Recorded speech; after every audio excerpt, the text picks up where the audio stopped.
제가 읽고 우리 마지막 절 다 같이 합독하도록 하겠습니다. 내 아들아, 나의 법을 잊어버리지 말고 내 마음으로 나의 명령을 지키라. 그리하면 그것이 내가 장수하여 많은 해를 누리게 하며 평강을 더하게 하리라. 인자와 진리가 내게서 떠나게 하지 말고 그것을 내 목에 매며 내 마음판에 새기라. 그리하면 내가 하나님과 사람 앞에서 은총과 귀중히 여김을 받으리라. 너는 마음을 다하여 여호와를 신뢰하고 내 명철을 의지하지 말라. 다 같이 읽겠습니다. 너는 범사의 그를 인정하라. 그리하면 내 길을 지도하시리라. 아멘. 오늘 이 시간 너는 범사의 그를 인정하라, 너는 범사의 그를 인정하라 라는 제목으로 말씀을 전하도록 하겠습니다. 오늘 읽으신 이 말씀은 저에게 개인적으로 또 어렸을 때부터 이렇게 많이 읽은 또 말씀이기도 하고, 또 제가 신앙적으로 또 넘어졌을 때 다시 회복하고 또 신앙의 기본으로 또 돌아오게끔 하는 그런 말씀입니다. 그래서 오늘 이 말씀을 통하여 우리 이 신앙 가운데 정말 이 회복의 역사가 일어나는 그런 은혜를 누리시기를 원합니다. 우리가 이 신앙생활을 하는 과정 가운데 또 혹은 또 이 인생의 길을 가는 과정 가운데 항상 승리의 길, 항상 축복의 길만 갈 수는 없습니다. 때로는 넘어지기도 하고, 또 때로는 또 유혹에 또 흔들리기도 하고, 또 때로는 어려움을 걷기도 하는 것이 우리의 인생길입니다. 삶을 살다 보면 수많은 어려움, 수많은 문제, 수많은 난제 때문에 어려움을 겪는 일들이 가득하게 된다라는 것입니다.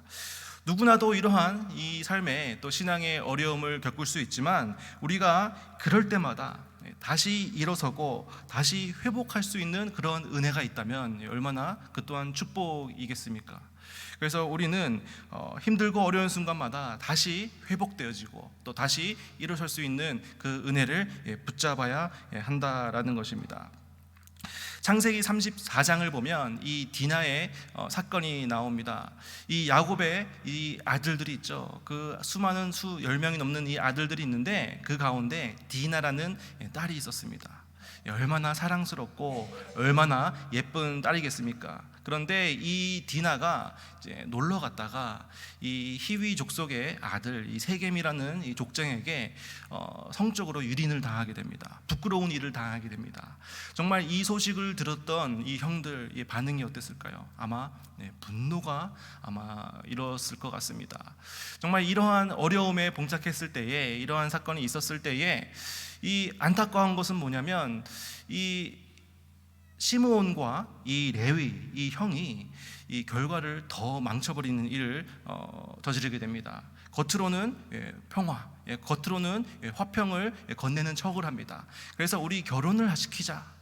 이 세겜이 물론 범죄를 저질렀지만 그 디나를 연연하고 있으니 결혼을 시키자라고 이렇게 말을 합니다. 그리고 이 시므온과 레위가 어떻게 얘기를 하냐면, 결혼을 한 것도 좋은데 우리는 할례 받지 않는 자와 한 민족이 될 수 없다, 한 가족이 될 수 없다. 그래서 너희들이 먼저 할례를 해야 한다라고 이렇게 제안을 합니다. 이 할례를 한다는 것이 수술입니다. 또 이제 회복이 필요하고, 또 통증, 또 지금처럼 뭐 마취제가 있고 지금처럼 위생이 좋은 시대가 아니었기 때문에 이 고통이 수반이 되어지는데, 정말 이 3일째 할례를 한 지 3일째 통증이 가장 이렇게 극도로 있을 때에 이 시므온과 레위가 칼을 들고 그들을 도륙하는 끔찍한 죄를 저지르게 됩니다. 이 사건을 보고 이 야곱이 이 시므온과 레위를 향해서 악취가 난다라고 이렇게 얘기를 하고, 또 어떻게 이 시므온과 레위 그들의 후손들에게 어떻게 말을 하냐면, 앞으로 너희들은 흩어져서 없어질 것이다 라는 이런 예언을 했다라는 것입니다. 똑같이 시므온과 레위 이렇게 범죄를 저질렀고 흩어질 것이다 라는 이런 삶의 예언을 받았습니다. 그런데 시므온 지파는 진짜 이와 같이 되었습니다.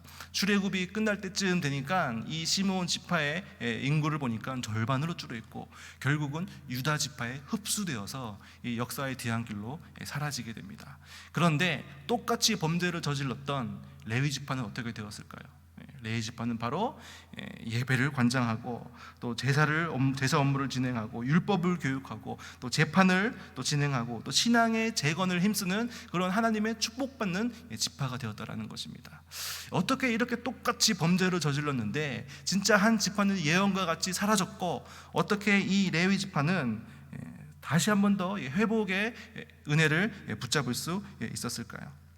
바로 이 레위 지파는 이 그들의 삶 가운데, 출애굽 과정 가운데, 금송아지 사건 가운데 모든 이스라엘 백성들이 범죄를 저질렀을 때 이 레위 지파는 굳건하게 중심을 지키면서 하나님 편에 섰다라는 것입니다.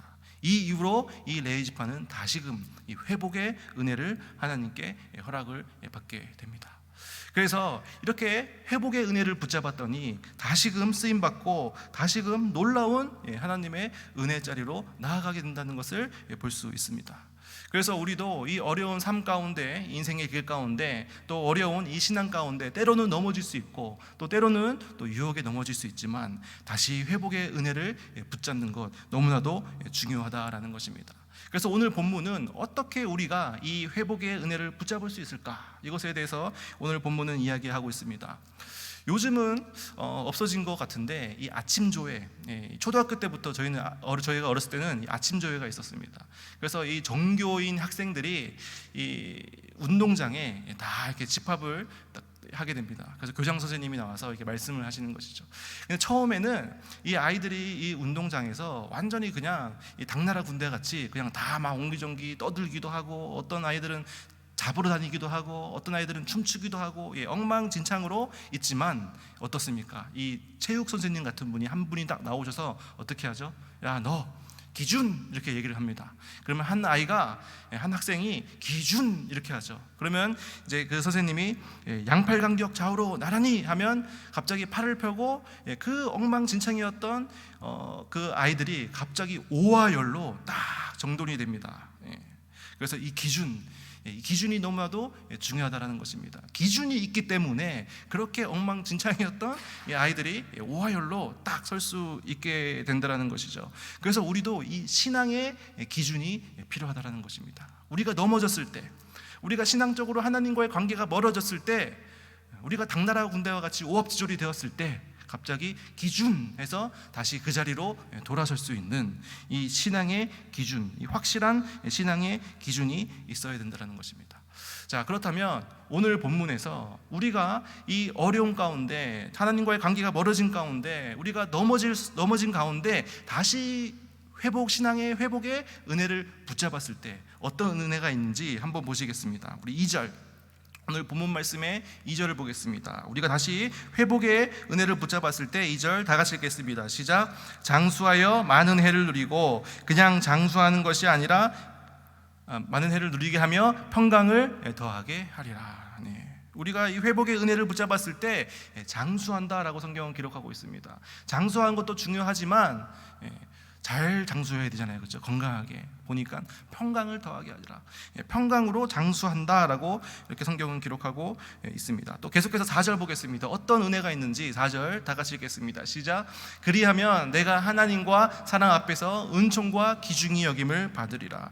우리가 회복의 은혜를 붙잡았을 때, 우리가 그 신앙의 기준으로 회복의 은혜를 붙잡았을 때 하나님과 사랑 앞에서 은총과 기중이 여김을 받는다라고, 이런 축복을 받는다고 성경은 이야기하고 있습니다. 계속해서 6절 보겠습니다. 6절 다 같이 읽겠습니다.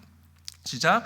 너는 범사의 그를 인정하라. 그리하면 내 길을 지도하시리라. 우리가 이 인생이라는 것이 정말 이 선택의 연속인 것 같습니다. 끊임없는 선택의 연속인 것 같습니다. 우리가 어느 한 것을 선택을 하고 또 그것을 책임지고 또 선택을 하고 또 책임지는 것이 인생이 아닌가라는 이런 생각이 듭니다. 인간은 결국 죽기 전까지 선택을 하게 됩니다. 내가 죽어서 유산을 어떻게 남길 것인가, 내가 어떻게 죽을 것인가, 죽기 전까지 선택을 하는 것이 인간 아니겠습니까?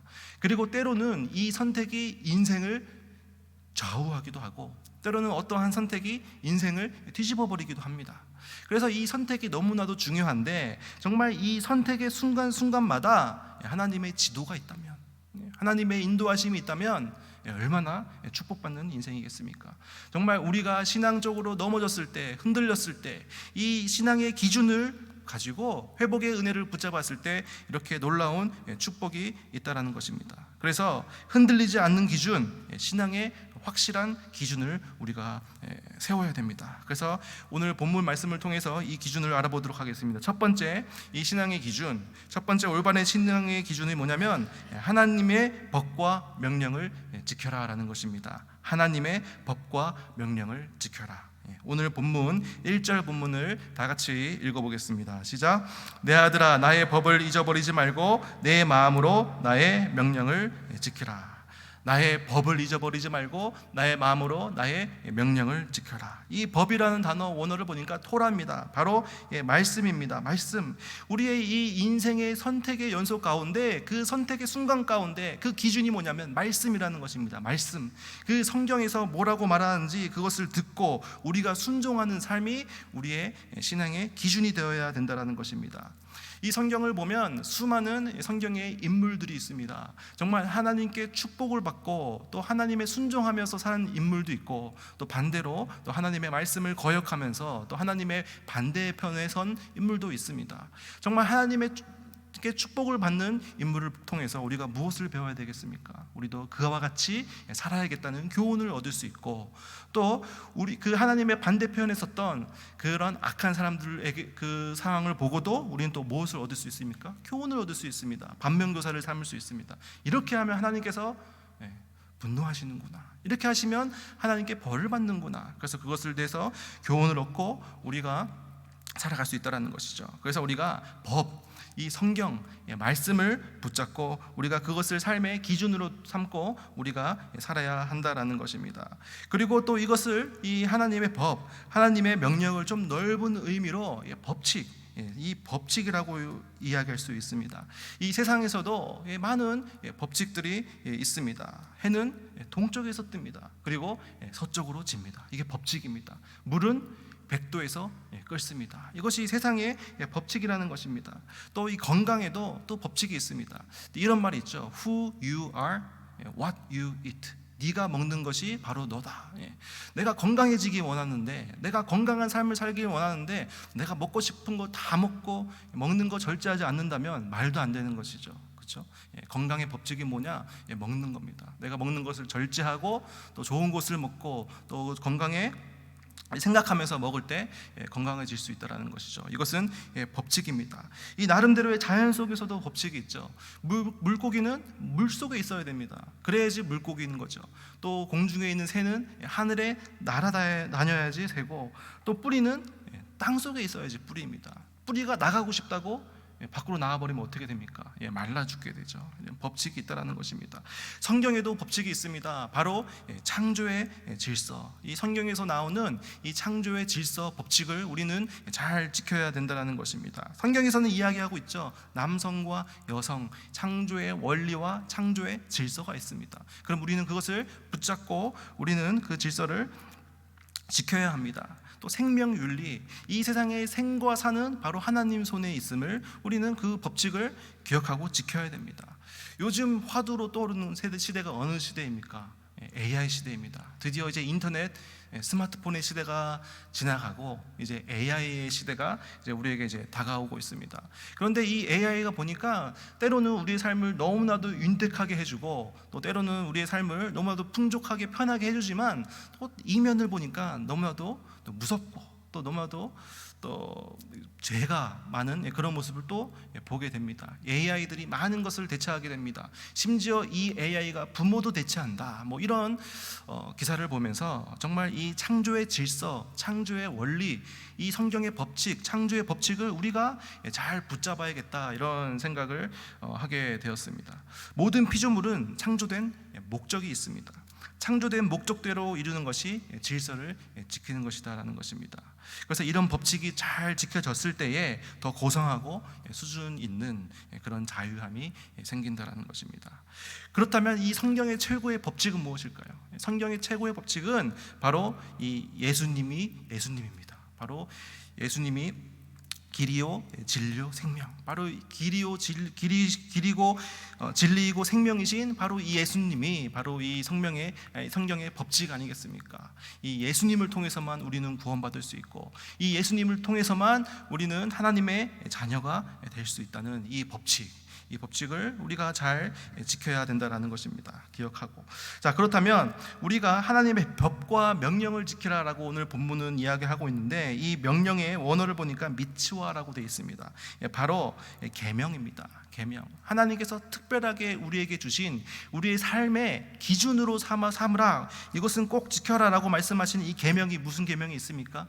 십계명이 있습니다. 십계명. 저는 이렇게 기억하고 있습니다. 시누이안 부살간 도고탐, 이렇게 해서 첫 글자를 외웠는데, 십계명 첫 번째 계명, 너는 나 외에 다른 신을 섬기지 말라. 너무나도 중요합니다. 우리가 살고 있는 이 세상에 너무나도 많은 신들이 있습니다. 만문이즘, 돈의 신, 그리고 또 어떤 분들은 자식이 신이다, 자식을 떠받들고 사는 자식이 신인 시대, 또 수많은 많은 것들을 우리가 신으로 모시면서 살아가고 있습니다. 그런데 십계명 1계명, 너는 나 외에는 다른 신을 섬기지 말라라고 하나님께서 말씀하십니다. 2계명은 무엇입니까? 우상을 숭배하지 말라. 새긴 우상을 만들지 말고 위로 하늘, 아래로 땅 아래로 물성, 어떠한 형상을 만들지 말라. 하나님께서 분명히 우리에게 계명으로 주셨습니다.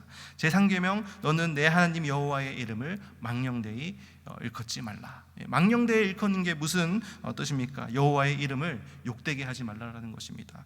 우리가 하나님의 자녀로서 이 잘못된 행실로 살아갔을 때 우리는 하나님의 이름을 모욕할 수 있죠. 그렇게 살지 말라는 것이죠. 그래서 주의 이름을 사랑하고 주의 이름을 자랑하고, 또 주님의 이름에 합당한 영광을 돌리고, 또 주님의 이름을 위해서 살고, 또 주님의 이름으로 축복하고, 또 주님의 이름의 능력으로 살아가는 저희들이 되어야 할 것입니다. 또 4계명, 안식일을 기억하여 거룩하게 지켜라. 정말 이 주일 성수, 정말 우리 목숨과 같이 정말 우리가 여기며 주일을 거룩하게 지켜야 합니다. 5계명, 내 부모를 공경하라. 6계명, 살인하지 말라. 7계명, 간음하지 말라. 8계명, 도둑질을 하지 말라. 9계명, 내 이웃에 대하여 거짓 증거하지 말라. 10계명, 내 이웃의 집을 탐내지 말라. 그래서 하나님께서 우리에게 명확하게 이것만큼은 지키라고 계명을 주셨다라는 것입니다. 이 뉴스를 보니까 이런 기사가 있습니다. 아직까지도 이 무단횡단으로 또 이제 많은 무단횡단 사망 사고가 아직까지 많습니다. 그런데 그 사고를 보니까 75% 이상이 65세 이상이다라고 이런 기사를 본 적이 있습니다. 법이죠, 법. 이 법이라는 것은 우리가 고민하고 생각하는 것이 아닙니다. 이 법이라는 것은 지키라고 있는 것입니다. 지키지 않으면 처벌받는 것이 법이죠. 그러니까 이 법이라는 것, 하나님의 법칙도 마찬가지고 십계명도 마찬가지고 계명, 이 성경에서 나오는 법들은 우리가 고민할 게 아니라는 거예요. 이것을 우리가 듣고 지키는 것이지 우리가 고민하는 게 아니에요. 그런데 어떻게 해서 이렇게 사망 사고가 계속 일어나죠? 분명히 법에서는 빨간불에는 건너지 마라 라고 이제 법으로 되어 있습니다. 근데 자꾸 뭘 한다는 거예요? 우리가 생각을 한다는 거예요. 내가 건너도 될까? 좌우를 보니까 차가 없네. 건너도 될 것 같네. 시간이 없네. 자꾸만 우리가 머릿속으로 생각하다 보니까 그런 사고를 당하게 된다는 것입니다. 성경의 법과 법칙 마찬가지인 것 같습니다. 우리가 고민하는 것이 아니에요. 바로 우리가 순종으로 나아가야 한다라는 것입니다. 그래서 첫 번째는 우리가 하나님의 법과 명령을 지키는 것, 이것이 신앙의 기준이 되어야 됩니다. 그렇다면 두 번째 신앙의 기준, 두 번째는 뭐냐면 복음을 붙잡아라 라는 것입니다. 복음을 붙잡아라. 우리 3절 말씀 다 같이 읽겠습니다. 3절 말씀 시작. 인자와 진리가 내게서 떠나지 말게 하고 그것을 내 목에 매며 내 마음판에 새기라. 인자와 진리가 내게서 떠나지 말게 하고, 인자와 진리, 인자라는 것은 무엇입니까? 하나님의 자비와 사랑입니다. 하나님의 자비와 사랑. 이 신약에서는 아가페라는 단어로 나타나 있습니다. 그렇다면 진리는, 특히 구약에서 나온 진리는 아직 오시지는 않았지만 앞으로 오실 메시아 예수 그리스도를 통한 구원, 이것을 구약에서는 진리로 이야기하고 있습니다. 그래서 이 인자와 진리, 이 두 단어를 두 글자를 합치면 무엇이 되겠습니까? 바로 복음입니다. 우리는 너무나도 양 같은 존재이기 때문에, 우리는 너무나도 나약한 존재이기 때문에 정말 우리들의 힘으로는 하나님의 자녀가 될 수 없는, 구원받을 수 없는 존재입니다. 우리는 죄인입니다. 하지만 하나님의 인자로, 하나님의 그 깊은 사랑으로, 또 이 하나님께서 우리를 너무나도 사랑해 주셔서 이 땅에 예수 그리스도를 보내주시고, 그 예수 그리스도를 믿는 믿음, 그것을 통해서, 복음이죠, 이 복음을 통해서 우리가 구원받을 수 있게 되었다라는 것입니다.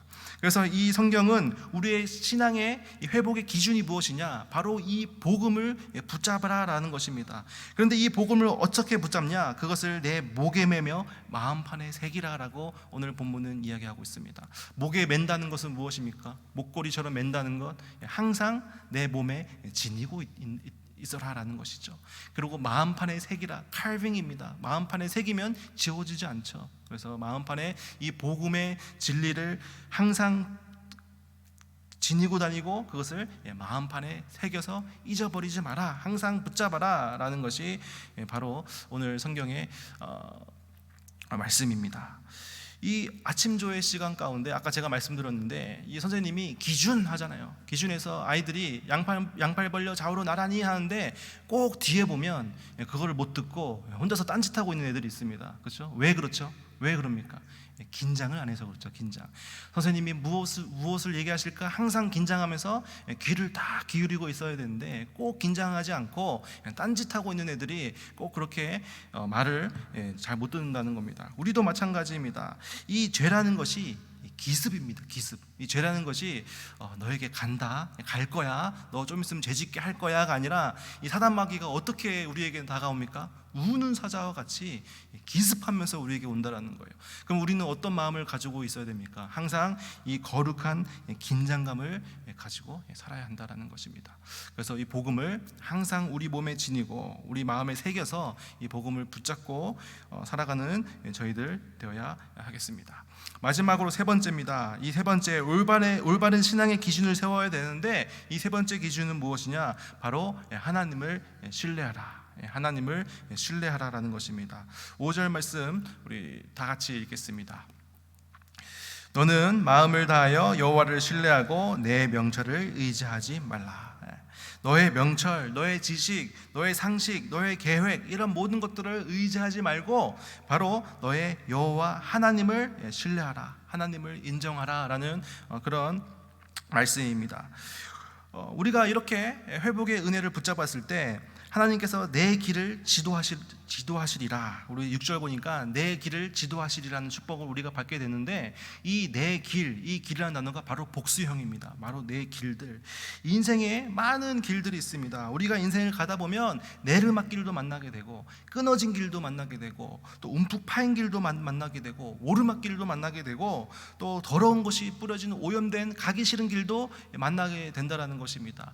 그러한 길들 가운데, 이 우리 인생의 수많은 우수사력 가운데 하나님께서 우리 길을 지도하시는데, 어떨 때 지도하시냐? 바로 우리의 명철, 우리의 생각과 상식을 다 내려놓고 하나님을 인정할 때 이러한 축복이 우리들 가운데 있다라는 것입니다. 정말 이 다윗을 보면 얼마나 하나님을 신뢰하고 하나님을 인정하며 살았는지 바로 하나님께 물어가면서 나아가는 모습을 볼 수 있습니다. 사무엘상 23장 2절을 제가 읽어보겠습니다. 이에 다윗이 여호와께 묻자와 이르되 내가 가서 이스라엘 이 블레셋 사람들을 치리이까? 여호와께서 다윗에게 이르시되 가서 블레셋 사람들을 치고 그 일날을 구원하라 하시니.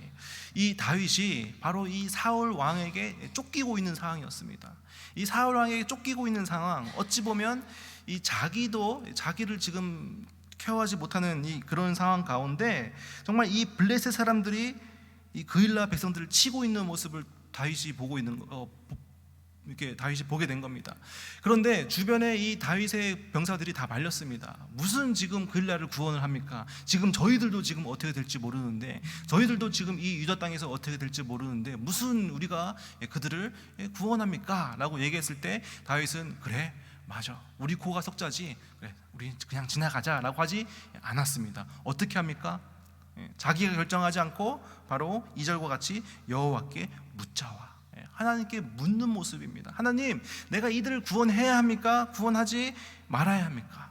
그때 하나님께서는 구원하라라고 말씀을 하십니다.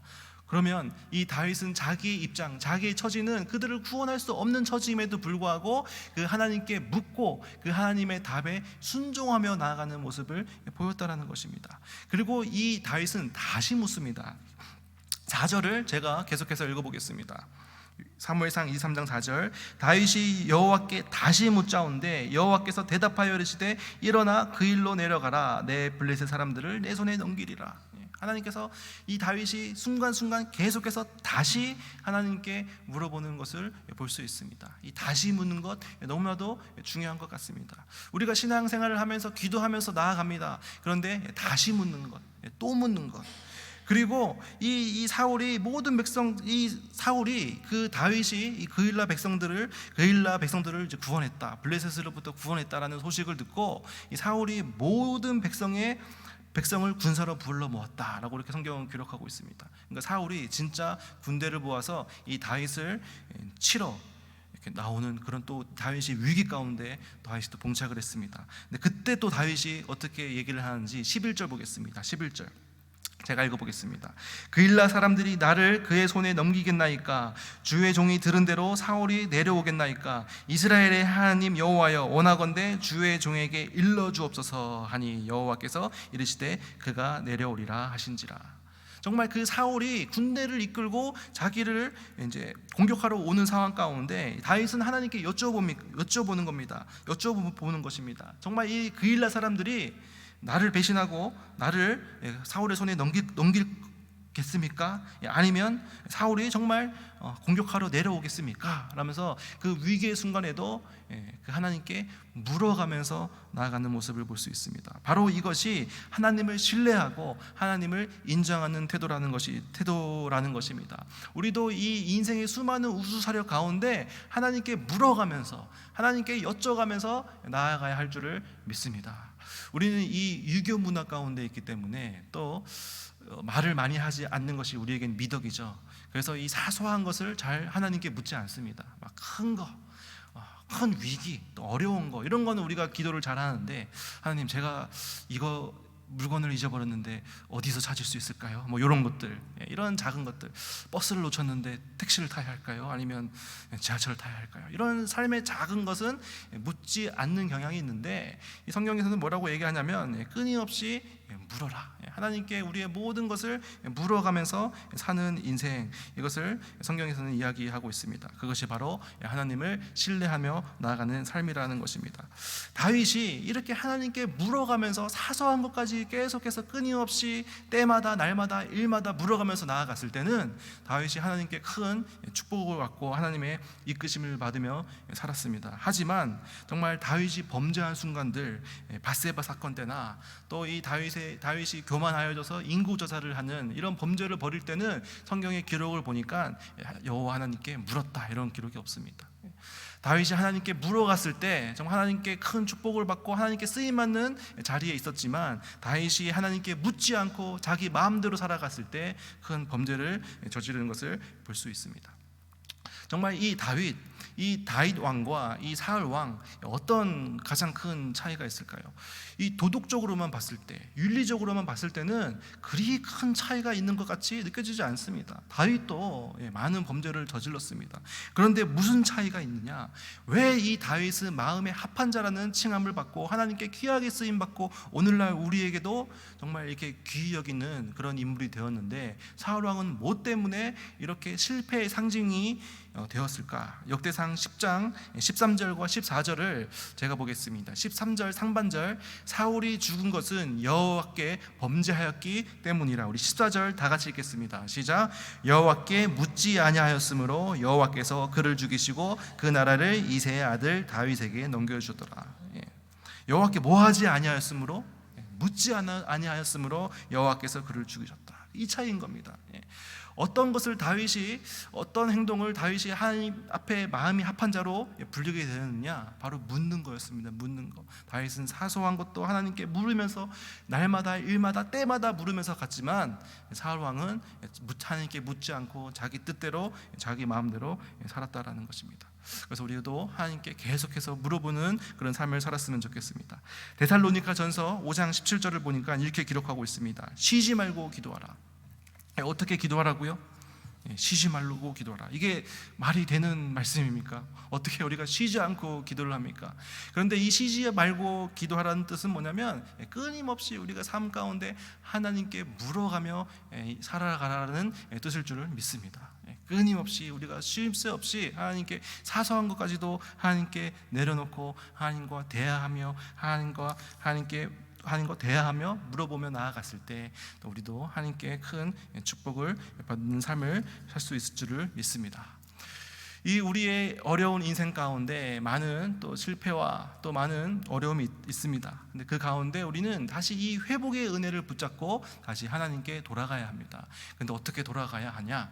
이 신앙의 기준을 올바로 세워서, 마치 그 연명장에 있는 그 수많은 아이들이 기준 이 한마디에 오와 열로 딱 다시 정돈되는 것처럼, 우리도 이 올바른 신앙의 기준을 확실히 세우고 그 기준을 기억하고 우리가 넘어졌을 때 이것을 붙잡고 다시 회복을 해야 합니다. 첫 번째는 뭐였습니까? 하나님의 법과 명령을 지키라는 것이었습니다. 하나님의 말씀에 순종하고 말씀을 지키고 이 성경의 법칙을 우리가 기억하고 살아야 합니다. 두 번째는 복음을 붙잡으라는 것입니다. 바로 이 예수 그리스도를 통한 이 복음, 이 십자가의 복음, 이 십자가의 감격, 이것을 우리가 날마다 붙잡으면서 목에 메고 마음판에 새기며 우리는 나아가야 할 줄 믿습니다. 그리고 세 번째 신앙의 기준은 무엇입니까? 하나님을 신뢰하는 것입니다. 하나님께 사소한 것도 물어가면서 나아갔을 때, 정말 이 기준을 세우고 가지고 살아갔을 때 우리가 어려운 순간에 다시 회복의 은혜를 붙잡게 될 줄을 믿습니다. 기도하겠습니다. 하나님